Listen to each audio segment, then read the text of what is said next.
Bonjour, bonsoir à toutes et tous. Donc nous voici dans la phase où on va s'amuser un petit peu avec le moteur Eevee. Et donc on va activer quelques petits gadgets déjà et surtout aller regarder le mode Direct Preview. Alors pour mon background, donc dans le World Property, je vais mettre le fond en noir. Du coup, il n'y a aucune teinte extérieure, parce qu'on voit que dès qu'on rajoute de la couleur, automatiquement, ça va teinter ma scène.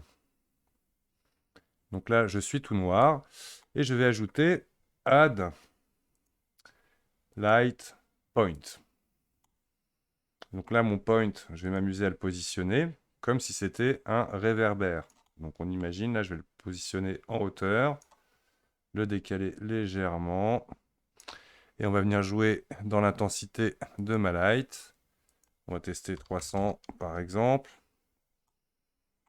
Là, on voit que mon bump est très puissant sur mon image. Donc je vais aller chercher par exemple ici dans la normale. Le strength, je vais le laisser à 1. Voilà, pour avoir quelque chose de moins violent ici. Hop.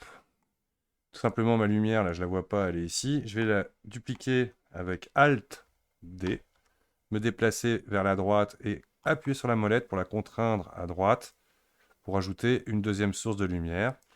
Ce qui est l'avantage de Alt D, c'est que du coup, ma lumière en question, je vais pouvoir changer les deux d'un coup. Donc là, on va mettre une lumière un peu plus tamisée, une lumière de réverbère. Que voilà. Donc là, maintenant qu'on a ajouté nos lumières, on va créer une caméra. Donc majuscule A, le raccourci, et je viens mettre une caméra. Par défaut, elle est positionnée ici.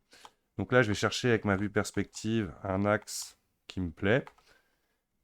CTRL ALT 0 du pavé numérique. Automatiquement, voilà, j'ai ma caméra qui est venue se caler par rapport à ma vue perspective. Ou sinon, vous faites View, Align Camera Active to View. Donc maintenant, je suis dans la vue caméra, c'est pour ça que l'option n'est plus accessible. Alors, pour pas être embêté dans les paramètres, justement dans ce qui est à l'extérieur de ma caméra, dans les paramètres de ma caméra, dans les viewport display, le passe-partout, vous voyez, qui me permet de voir à la base à l'extérieur, je vais le mettre à 1. Et du coup, je vais pouvoir activer dans le panneau View le caméra to View qui va me permettre de corriger un peu le positionnement. Alors, je vais essayer d'aller chercher le maximum de largeur par rapport à ce que je peux dans ma scène. Donc on est bien comme ça. Je décoche. Une fois que c'est fait, je reviens automatiquement en perspective. La dernière petite touche que je vais ajouter, on va aller dans le paramètre World Properties, volume, et je vais chercher le principe load volume. Donc automatiquement, on ne voit plus rien parce que par défaut, la densité est à 1. Donc si je le mets à point 1 et que je me mets dans ma vue caméra, là, on va pouvoir jouer un petit peu, peut-être encore moins. Voilà, pour avoir une espèce de brouillard généré dans mon image. Si je change sa couleur,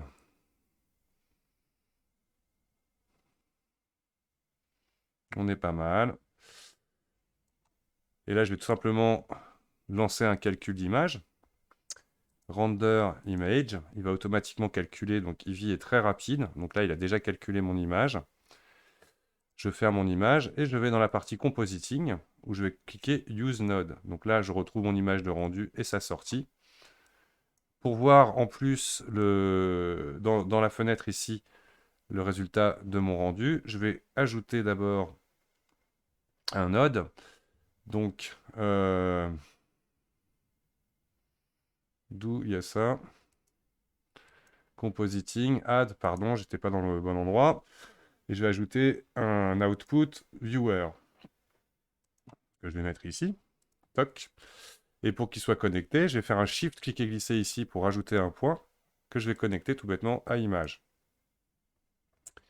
Donc là, mon image, je vais tout simplement aller dans le panneau View, Fit.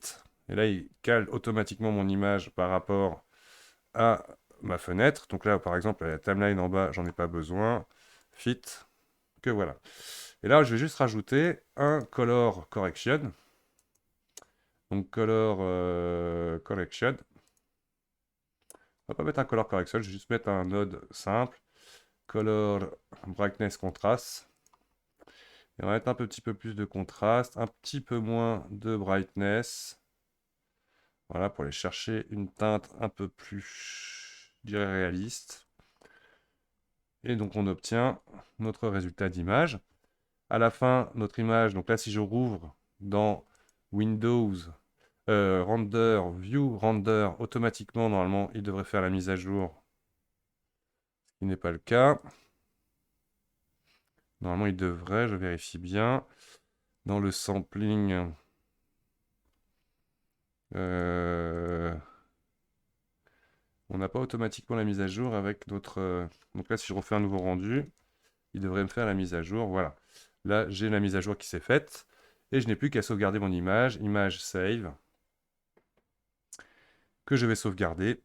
Donc, on va imaginer, celle-là, ce coup-ci, on va l'appeler comme en JPEG. On va la prendre, StreetArt 03.